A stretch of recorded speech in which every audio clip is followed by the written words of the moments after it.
हर गुनाह कबूल है हमें, बस सिर्फ सजा देने वाला बेकसूर होना चाहिए। जय हिंद दोस्तों। आज का हमारा टॉपिक केमिस्ट्री से रिलेटेड फंक्शनल ग्रुप, जिसमें ईथर और एल्डिहाइड दो फंक्शनल ग्रुप को आपके साथ इसके बारे में शेयर करने जा रहे हैं। जिसमें से पहला आपका है ईथर फंक्शनल ग्रुप। ईथर आपको आखिर आप बोलोगे किसको, कैसे पता लगाओगे कि किसी फंक्शनल ग्रुप में किसी भी हाइड्रोकार्बन में ईथर समूह है, उसका आईयूपीएसी नाम कैसे लिखोगे, जनरल फॉर्मूला उसका क्या होगा, स्ट्रक्चर उसका कैसे बनेगा। पहला हो गया आपका ईथर। यदि ऑक्सीजन के दोनों तरफ हाइड्रोकार्बन जुड़े रहे ना तो उसको हम लोग ईथर समूह कहेंगे। बस कितना इजी है इसका डिफिनीशन, सिर्फ एक लाइन का है कि ऑक्सीजन के दोनों तरफ हाइड्रोकार्बन असंतृप्त हाइड्रोकार्बन जुड़ा रहे, उसे ही हम ईथर समूह कहते हैं। ठीक है। एज फॉर एग्जाम्पल, जैसे में मेथॉक्सी मीथेन, एथॉक्सी इथेन, इसका फॉर्मूला आप कैसे लिखोगे, आईयूपीएसी नाम हमने कैसे बतला दिया, आपको बता रहे हैं। जिसका समान सूत्र होता है CnH2n+1 × 2 × ऑक्सीजन, अर्थात ऑक्सीजन के दोनों तरफ हाइड्रोकार्बन जुड़े रहेंगे। एज फॉर एग्जाम्पल, जैसे जनरल फॉर्मूला हो गया इसका CnH2n+1 × 2 होल ट्वाइस × ऑक्सीजन, जिसका आईयूपीएसी नाम होगा आपका एल्कोक्सी एल्केन। अंडरस्टैंड। यहाँ पर हम n बराबर अगर 1 रखें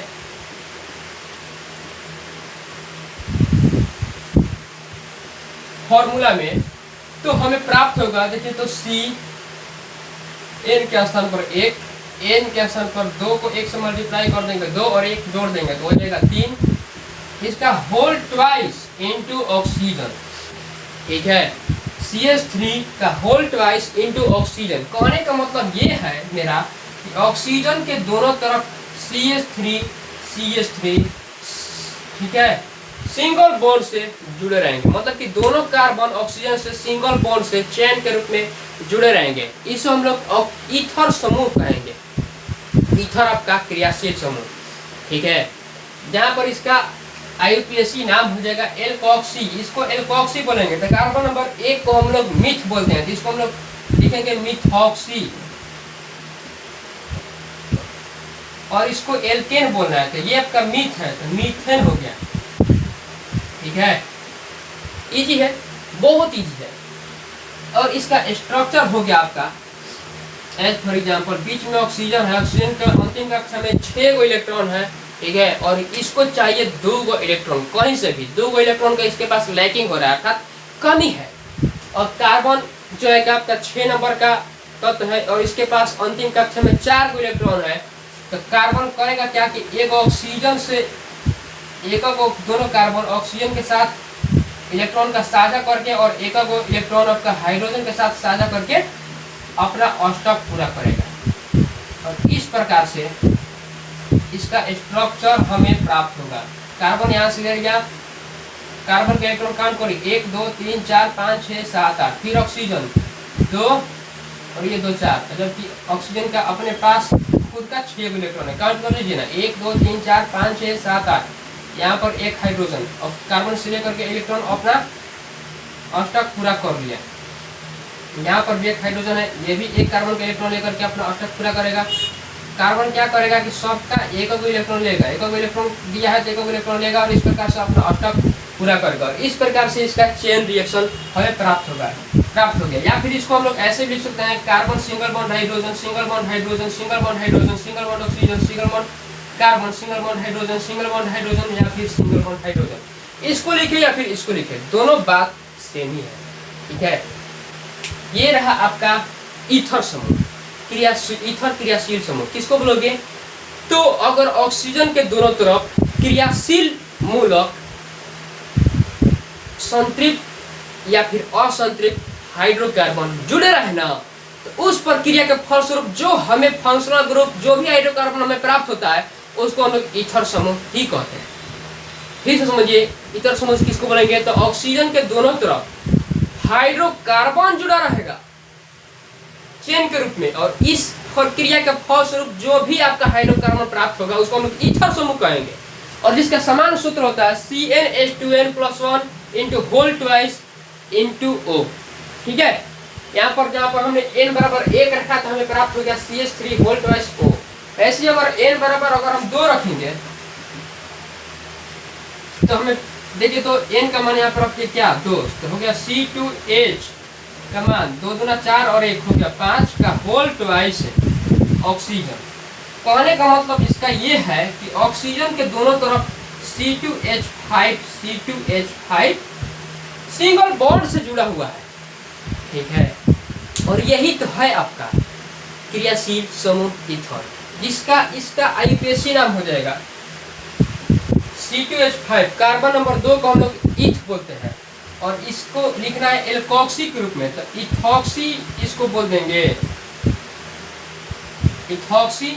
और कार्बन नंबर 2 को ईथ बोलते हैं, एल्केन के रूप में लिखना है तो इथेन हो गया।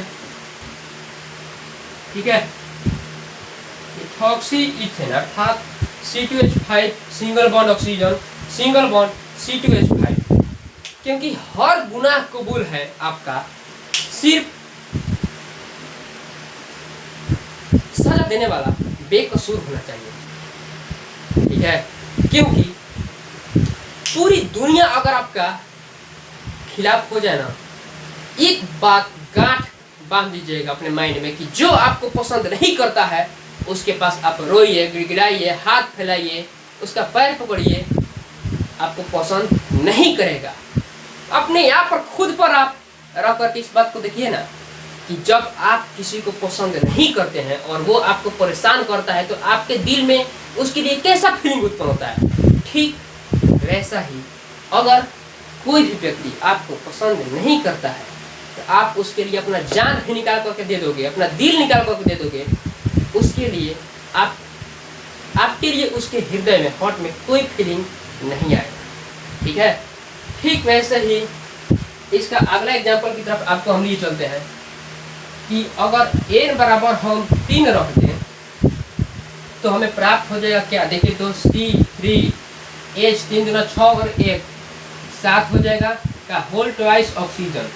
इसका नाम हो जाएगा क्या, कार्बन नंबर 3 को हम लोग प्रोप बोलते हैं, तो एल्कोक्सी के रूप में लिखना है हमें, तो हो जाएगा प्रोपोक्सी, और फिर एल्केन के रूप में लिखना है, तो एल्केन कार्बन नंबर 3 को प्रोप बोलते हैं तो हो गया प्रोपेन। ठीक है, कितना आसान। आपको ये इसका IUPAC नाम होगा C3H7 होल ट्वाइस ऑक्सीजन का प्रोपोक्सी प्रोपेन। ठीक वैसे अगर n बराबर 4 रखें, n बराबर 4 तो हमें प्राप्त हो जाएगा, इसमें देखिए तो n का मान अगर हम 4 रखेंगे तो हो गया C4H 4 दूना 8 और 1 9 का होल ट्वाइस इंटू ऑक्सीजन, और इसका IUPAC नाम हो जाएगा क्या, कार्बन नंबर 4 को ब्यूट बोलते हैं, तो हो जाएगा ब्यूट। देखिए तो एल्कोक्सी है, कॉक्सी लिखना है तो ब्यूटॉक्सी, और एल्केन अर्थात कार्बन नंबर 4 जो है 2 कार्बन है तो ब्यूटेन। आसान है, बहुत आसान है। और इससे रिलेटेड अगर कभी भी आपको आपके एग्जाम में क्वेश्चन पूछ दे, आप जरा से भी घबराइएगा नहीं। ठीक है, एक बार वीडियो का आप देख लीजिए, आपके माइंड में ये फिक्स हो जाएगा, फिर आप पूरे लाइफ तक इसको नहीं भूल पाओगे। ठीक है, उसके बाद हम आपको एल्डिहाइड क्रियाशील समूह की तरफ लिए चलते हैं।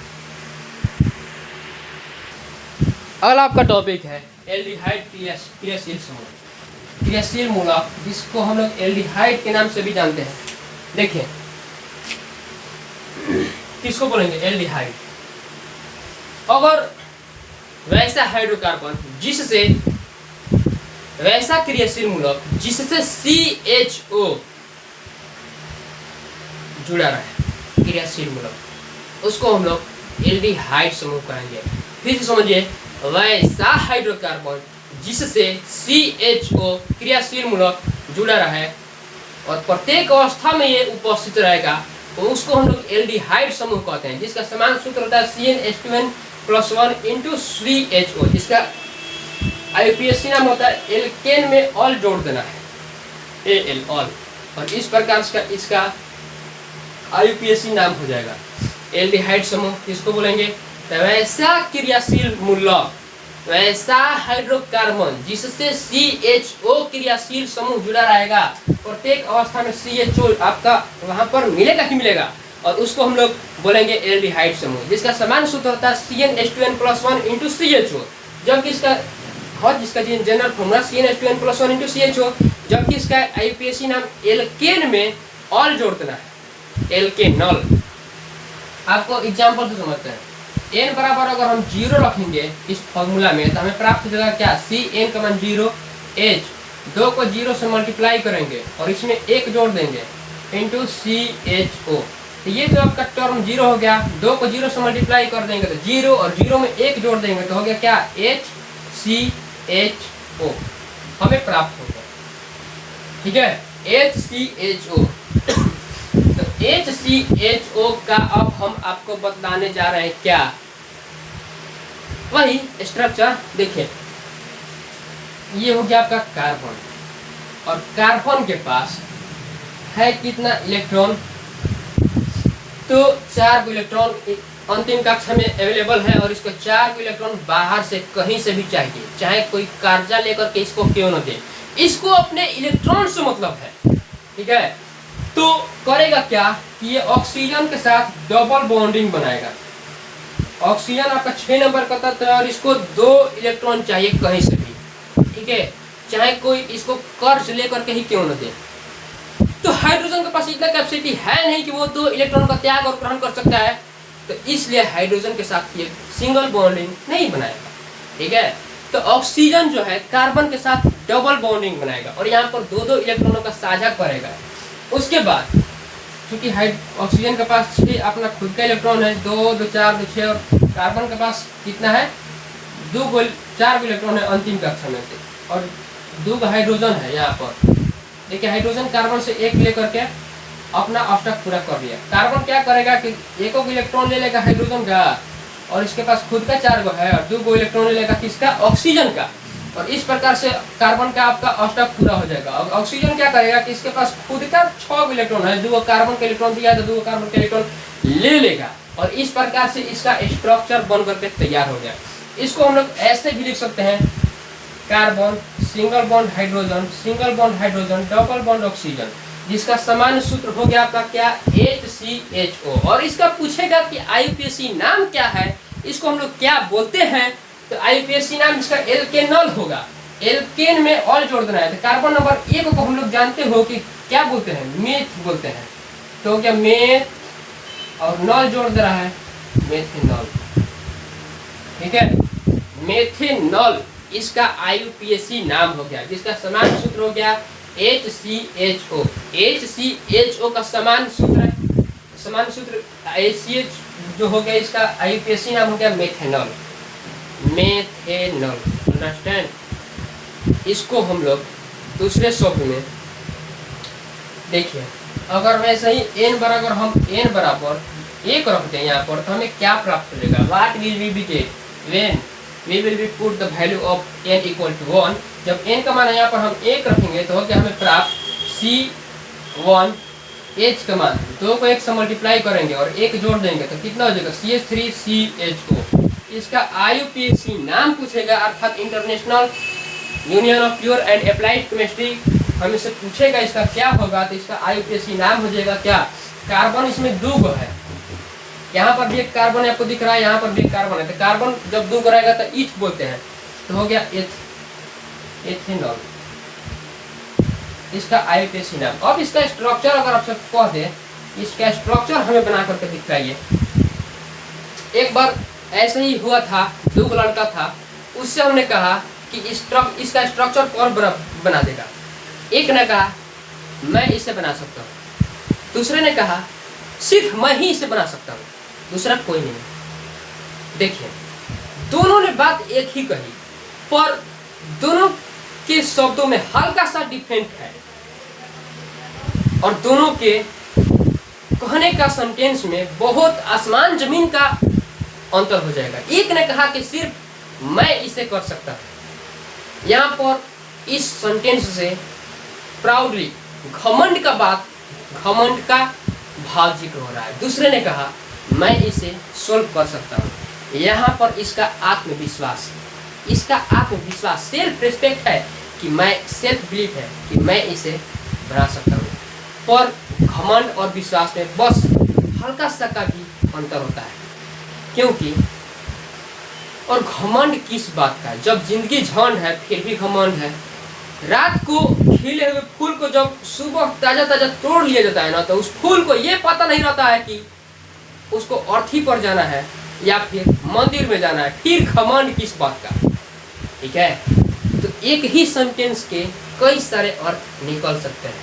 ठीक है, बस फर्क इतना होता है कि आप बोल क्या रहे हो। चलिए आपको इसको स्ट्रक्चर बतलाते हैं। देखिए यहाँ पर हो गया CH3, कार्बन का 4 इलेक्ट्रॉन हो गया, कार्बन कार्बन कार्बन और एक कार्बन, हाइड्रोजन व्यवस्थित कर दिया सभी जगहों पर, एक हाइड्रोजन अपना ले लिया इलेक्ट्रॉन कार्बन से। ठीक है, हाइड्रोजन का काम खत्म है, फिनिश हो गया। कार्बन इससे एक सिंगल बॉन्ड बनाया और ऑक्सीजन के साथ क्या किया, डबल बॉन्डिंग बना दिया, और एक यहाँ पर हाइड्रोजन के साथ सिंगल बॉन्डिंग बना दिया। ठीक है, यहाँ पर ऑक्सीजन डबल बॉन्ड, देखिए कितना हो गया कार्बन का, देखिए तो 2 2 4 6 2 8 हो गया। इस कार्बन का देखिए 2 2 4 2 6 और 2 8। ठीक है, और इस प्रकार से इसका स्ट्रक्चर बन करके तैयार हो गया। इसको हम लोग दूसरे शब्दों में ऐसे लिखते हैं, carbon single bond hydrogen, single bond hydrogen, single bond hydrogen, single bond carbon, double bond oxygen, single bond hydrogen. Count कर लीजिए, कार्बन का और ऑक्सीजन का यहाँ पर इलेक्ट्रॉन की संख्या जो है आसानी से अवेलेबल हो गया है। ठीक है, वैसे ही अगर हम बात करें n बराबर 2 रखने का, तो n when we put the value of n equal to 2 then we get what? जब n का मान 2 हम रखते हैं इस फॉर्मूला में, तो हमें प्राप्त होता है क्या, C2H, 2 दूना 4 और 1 5 CHO। ठीक है, हमें प्राप्त होता है C2H5 CHO। इसका IUPAC नाम क्या हो जाएगा, तो इसका IUPAC नाम होगा आपका क्या, एल्केन में ऑल जोड़ देते हैं, तो कार्बन कितना हो गया, देखिए 1 और 2 यहाँ पर 3, और कार्बन नंबर 3 को हम प्रोप बोलते हैं, तो प्रोपेनॉल, प्रोपेनॉल इसका नाम हो गया। इसका स्ट्रक्चर सेम टू सेम इसी प्रकार से बनेगा कि लास्ट वाला कार्बन के साथ और ऑक्सीजन के साथ क्या होगा, डबल बॉन्डिंग बन जाएगा। ठीक है, और बाकी सबके साथ सिंगल बॉन्ड बनेगा, बस लास्ट वाले कार्बन और ऑक्सीजन के साथ डबल बॉन्ड बनेगा, या फिर पहले वाले कार्बन और ऑक्सीजन के साथ हम डबल बॉन्ड बना सकते हैं और सबके साथ सिंगल बॉन्ड को अरेंज कर सकते हैं। ठीक वैसे ही अगर हम n बराबर अगर 3 रख दें तो हमें क्या प्राप्त होगा, when we put the value of n equal to 3 what will we get? एक बार एक सफेद गुलाब से एक पक्षी ने कहा, पक्षी ने उससे कहा मैं तुम्हें बहुत चाहता हूँ, मैं तुम्हें बहुत बेइंतहा प्यार करता हूँ, तुम्हारे बगैर मैं रह नहीं सकता। उसने प्रपोज किया उस सफेद गुलाब को। सफेद गुलाब ने कहा कि ये मुमकिन नहीं है। कहा क्यों? कहा ऐसी कंडीशन रख दिया लव ने। उसने कहा कि मेरा कलर वाइट है, अगर मेरा कलर रेड रहता तो कुछ बात बन सकता था, मैं तुम्हारी लव प्रपोजल को एक्सेप्ट कर सकती थी। पक्षी ने कहा ऐसा मत करो, मैं तुम्हें इतना चाहता हूँ जान से ज्यादा कि तुम्हारे बगैर रह नहीं सकता, शायद मर ही जाऊंगा तुमसे बिछड़ करके। पक्षी की बातों को सुन करके सफेद गुलाब मुस्कुराने लगा। कहा कि क्या पागलों जैसी बातें कर रहे हो, मैंने कहा ना कि मैं तुम्हें पसंद तभी करूंगी, तुम्हारी लव प्रपोजल का एक्सेप्ट तभी करूंगी जब मेरा कलर लाल हो जाए।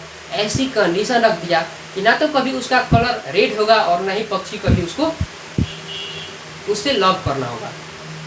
पक्षी ने कहा ठीक है, तो अब तो एक्सेप्ट कर लोगे जब तुम्हारा कलर रेड हो जाएगा। सफेद गुलाब ने हंसते हुए कहा कि बेशक, विदाउट एनी डाउट, निसंदेह हम पसंद कर सकते हैं और तुम्हारी लव प्रपोजल को एक्सेप्ट कर सकते हैं। पक्षी ने किया क्या, गुलाब के फूल में आप जानते हो कि जगह जगह थ्रोन अर्थात कांटे निकले हुए रहते हैं, उनकी कांटों पर लेट करके पूरी तरह से जब घायल हो गया तो उसके शरीर से ब्लड बहने लगा। पक्षी ने बहते हुए ब्लड को अपने शरीर को ला करके और सफ़ेद गुलाब के ऊपर रख दिया और उससे लिपटने लगा सफ़ेद गुलाब से। गुलाब पूरी तरह से उसके ब्लड से रेड हो गया। जब रेड हो गया तो गुलाब को उस पक्षी पर तरस आ गई और कहा, मैं भी तुमसे प्यार करता, मैं तुम्हारी लव प्रपोजल को बहुत अच्छे से एक्सेप्ट कर रही हूँ, तुमसे बेइंतहा प्यार करती हूँ। पर तब तक बहुत देर हो चुकी थी क्योंकि पक्षी बेचारा मर गया था। इतनी देर ना हो जाए कि आगे वाला लव करना ही भूल जाए। क्योंकि अगर आप किसी को ये जता देते हो ना कि आप उसको बेइंतहा प्यार करते हो, उसके बगैर रह नहीं सकते हो, वो आपका फायदा उठाने लगेगा, आपको हंस करके टाल देगा। ठीक है, तो इतना जल्दी देखिए n बराबर अगर हम 3 रखें इस फॉर्मूला में तो हमें प्राप्त होता है C3H, 3 दूना 6 और 1 मिलकर हो जाएगा 7 और CHO, जिसका n बराबर 3 रखने पर हमें प्राप्त होता है क्या, C3H7CHO, जिसका IUPAC नाम पूछेगा तो कार्बन की संख्या 3 और 1 4 को हम लोग ब्यूट बोलते हैं, तो हो जाएगा ब्यूटेनॉल। ठीक है, क्या बोलेंगे इसको, ब्यूटेनॉल। ठीक है, ब्यूटेनॉल बोलेंगे इसको। ठीक है, और इसका अगर स्ट्रक्चर आप चाहो तो हम बना सकते हैं। ठीक है, carbon carbon carbon carbon, 4 carbon है, 4 कार्बन। देखिए तो हाइड्रोजन को सब कार्बन के साथ व्यवस्थित कर दिया। कार्बन के पास अपना खुद का 4 इलेक्ट्रॉन है, करेगा क्या, एक को हाइड्रोजन और एक को कार्बन के साथ लेकर के अपना अष्टक पूरा करेगा। ये भी कार्बन अपना ले लेगा हाइड्रोजन से, दोनों कार्बन का हो गया। ये कार्बन क्या करेगा, ये भी सिंगल बॉन्ड ही कार्बन के साथ बनाएगा और एक हाइड्रोजन के साथ। इस प्रकार से तीनों कार्बनों का 68 गो इलेक्ट्रॉन अष्टक पूरा हो गया। काउंट कर लीजिए, और ये कार्बन करेगा क्या, डबल बॉन्ड बनाएगा ऑक्सीजन के साथ। इस प्रकार से ऑक्सीजन का भी अष्टक पूरा हो जाएगा और कार्बन का भी, और एक सिंगल बॉन्ड बनाएगा हाइड्रोजन के साथ। ठीक है, काउंट कर लीजिए, हाइड्रोजन की संख्या देखिए 3 4 5 6 7 8, 8 हाइड्रोजन है और एक ऑक्सीजन है। देखिए इसमें हाइड्रोजन की संख्या 7 और 8 हाइड्रोजन, एक ऑक्सीजन, कार्बन की संख्या 4, और इस प्रकार से ब्यूटेनॉल बन करके तैयार होता है। ठीक है, अगर आप चाहे तो 2 मिनट में हम रिविजन करा सकते हैं। एल्केन पहला था आपका फंक्शनल ग्रुप। एल्केन किसको बोलेंगे, तो यदि किसी हाइड्रोकार्बन, कार्बन और हाइड्रोजन के बीच सिंगल बॉन्ड बनता है, एक इलेक्ट्रॉन का त्याग और ग्रहण होता है, उसको हम एल्केन बोलते हैं। दूसरा हो गया एल्कीन, किसको बोलेंगे, तो किसी भी हाइड्रोकार्बन में हाइड्रोजन कार्बन कार्बन के बीच डबल बॉन्ड बनता है, उसको हम लोग एल्कीन बोलते हैं। तीसरा हो गया एल्काइन, एल्काइन किसको बोलेंगे, तो किसी भी हाइड्रोकार्बन में दोनों कार्बनों के बीच 3 गो इलेक्ट्रॉन का त्याग और ग्रहण होता है ना, उसको हम लोग एल्काइन बोलते हैं। उसके बाद आ गया आपका चौथा एल्कोहल, एल्कोहल, एल्कोहल किसको बोलेंगे, तो किसी भी हाइड्रोकार्बन से OH क्रियाशील समूह जुड़ा रहना, उसको हम लोग एल्कोहल बोलते हैं, जिसका समान सूत्र CnH2n+1 × OH होता है। ठीक है, और इसका IUPAC नाम होता है, आपको बता चुके हैं हम लोग हमने। उसके बाद इससे पहले ईथर हमने बतलाया, ईथर क्रियाशील समूह किसको बोलेंगे, तो यदि किसी हाइड्रोकार्बन से ऑक्सीजन के दोनों तरफ हाइड्रोकार्बन जुड़ा रहा है, ठीक है, उसको हम लोग ईथर समूह बोलते हैं, जिसका समान सूत्र है CnH2n+1 × होल ट्वाइस ऑक्सीजन।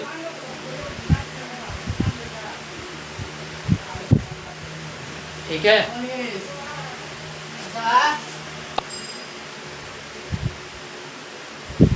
और अगला हो गया आपका एल्डिहाइड।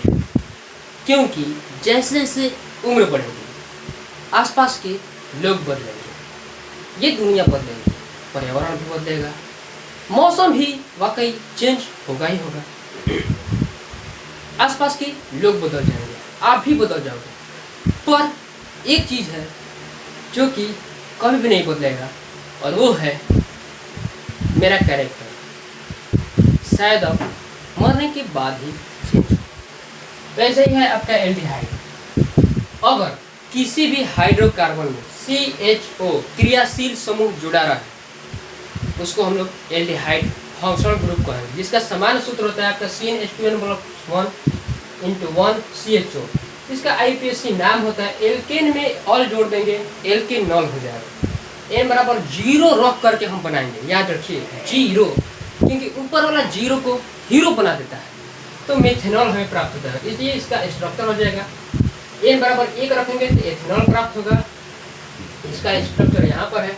n बराबर 2 रखेंगे तो प्रोपेनॉल प्राप्त होगा, n बराबर 3 रखेंगे तो ब्यूटेनॉल प्राप्त होगा, और ये इसका स्ट्रक्चर रहेगा। इस प्रकार से आप किसी भी aldehyde, alcohol, alkane, alkene, alkyne और ईथर समूह का फंक्शनल ग्रुप पहचान सकते हो, आसानी से उसका IUPAC नाम लिख सकते हो, इसका स्ट्रक्चर भी बना सकते हो। अगर वीडियो अच्छा लगे तो शेयर अवश्य करें। Thanks for watching.